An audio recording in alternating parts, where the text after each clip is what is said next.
భారీ వర్షాల కారణంగా విజయవాడ వరదలు, దానిపై ముఖ్యమంత్రి మంత్రుల సమీక్షలు, వరద ప్రాంతాలకు కేంద్ర బృందం పర్యటన మరియు వరదల వలన నష్టపోయిన ప్రజలకు నష్టపరిహారాలు, ముఖ్యమంత్రి చంద్రబాబు నాయుడు, ఉప ముఖ్యమంత్రి పవన్ కళ్యాణ్ సమీక్షలు మరియు తదితర అంశాలతో కూడిన సమాచార లేఖను ఇప్పుడు విందాం. వ్యాఖ్యానం అమరావతి ఆకాశవాణి ప్రతినిధి బి వినోద్ కుమార్. రాష్ట్రంలో వరదలపై, రాష్ట్రంలో వర్ష ప్రభావం, వాతావరణ పరిస్థితులపై హోంమంత్రి సిఎస్ ఉన్నతాధికారులతో సెప్టెంబర్ నెల 1వ తేదీన ఏపీ డిజాస్టర్ మేనేజ్మెంట్ అథారిటీ కార్యాలయంలో ముఖ్యమంత్రి చంద్రబాబు నాయుడు సమీక్షించారు.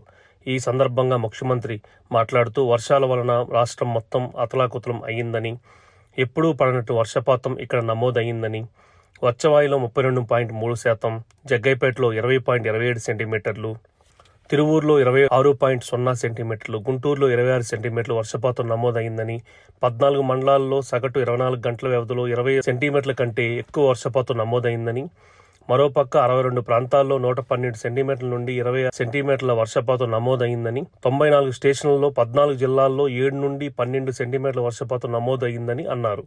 పకడ్బందీగా మానిటరింగ్ చేయడం వల్ల చాలా వరకు మరణాల సంఖ్యను తగ్గించగలిగామని తెలిపారు. సెప్టెంబర్ నెల 3వ తేదీన తాడేపల్లిలోని విపత్తుల నిర్వహణ సంస్థ కార్యాలయంలో ఉన్న స్టేట్ ఎమర్జెన్సీ సెంటర్లో అధికారులతో ఉప ముఖ్యమంత్రి పవన్ కళ్యాణ్ వరదలపై సమీక్ష నిర్వహించారు.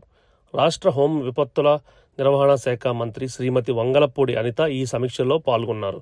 వరద బాధితుల సహాయం అందించడానికి పంచాయతీరాజ్ శాఖ నుంచి 262 బృందాలను వరద ప్రభావం లేని ప్రాంతాల నుంచి బాధిత ప్రాంతాలకు తరలించామని, 193 పునరావాస కేంద్రాలు ఏర్పాటు చేసి 42,707 మందిని తరలించామని, 1.72 లక్షల హెక్టార్లు పంట నష్టం వాటిల్లిందని, దాదాపు 6.44 లక్షల మందిపై వరదలు ప్రభావం చూపించాయని, వరద బాధితులకు ఆహారం అందించడానికి 5 హెలికాప్టర్లు, డ్రోన్లు ఏర్పాటు చేశామని, ప్రాణ నష్టం జరగకుండా 180 బోట్లు, 282 గజ ఈతగాళ్లను ఏర్పాటు చేశామని ఉప ముఖ్యమంత్రి పవన్ కళ్యాణ్ తెలిపారు.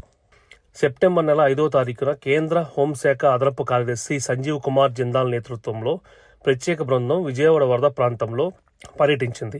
ఏపీ విపత్తు నిర్వహణ సంస్థ ప్రధాన కార్యాలయంలో అధికారులతో కేంద్ర బృందం సమీక్ష నిర్వహించింది. భారీ వర్షాలు, వరదలు దాటికి నీట మునిగిన రామర్పాడు రింగ్ రోడ్డుతో పాటు కండ్రిక పైపుల్ రోడ్డు, విశాలాంధ్ర కాలనీ, రాధానగర్, పాత రాజీవ్ నగర్, కట్ట రోడ్డు, సుందరయ్య నగర్, వడ్డెర కాలనీ, అంబాపురం, 16వ line, Ajit Singh Nagar, Prakash Nagar, LBS Nagar, new Ajit Singh Nagar, Payakapuram, చేపల మార్కెట్ తదితర ప్రాంతాల్లో ట్రాక్టర్పై కేంద్ర బృందం ప్రయాణించింది. వరద దాటికి నీట మునిగిన కాలనీలు, ప్రస్తుత పరిస్థితులు, ప్రభుత్వం చేపట్టిన సహాయక చర్యలను స్వయంగా పరిశీలించింది. వెలగపూడి సచివాలయంలో గ్రామీణ నీటి సరఫరా, జల్ జీవన్ మిషన్ పథకాలపై ముఖ్యమంత్రి నారా చంద్రబాబు నాయుడు సెప్టెంబర్ నెల 9వ తారీఖున సమీక్ష చేశారు.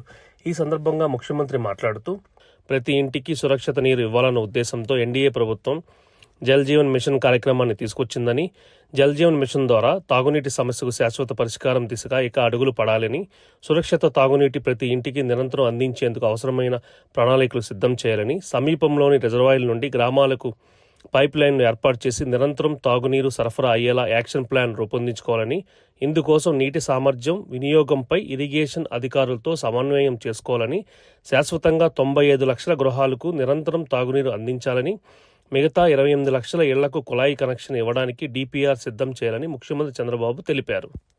భారీ వర్షాలు, వరదలతో నష్టపోయిన ప్రజలకు పరిహారం అందజేతపై ముఖ్యమంత్రి చంద్రబాబు నాయుడు సెప్టెంబర్ నెల 21వ తారీఖున సమీక్ష చేశారు. ఆయా శాఖ అధికారులతో ఎన్యూమరేషన్ ప్రక్రియ, పరిహారం చెల్లింపుపై రివ్యూ చేశారు. ఇప్పటికే ఎన్యూమరేషన్ ప్రక్రియ పూర్తి అయిందని అధికారులు తెలిపారు. దీంతో సెప్టెంబర్ నెల 25వ తేదీన బాధితులకు పరిహారం అందించాలని ముఖ్యమంత్రి చంద్రబాబు నాయుడు నిర్ణయించారు. ముఖ్యమంత్రి చంద్రబాబు విజయవాడలో వరద నీటిలో మునిగిన ఇళ్లకు గ్రౌండ్ ఫ్లోర్ వారికి 25,000, మొదటి ఆపై అంతస్తు వారికి 10,000 చొప్పున వరద బాధితులకు అత్యుత్తమ పరిహారాన్ని ప్రకటించారు. చనిపోయిన పశువులకు, నష్టపోయిన వ్యాపారులకు కూడా ఆర్థిక సహాయం అందించాలని తెలిపారు.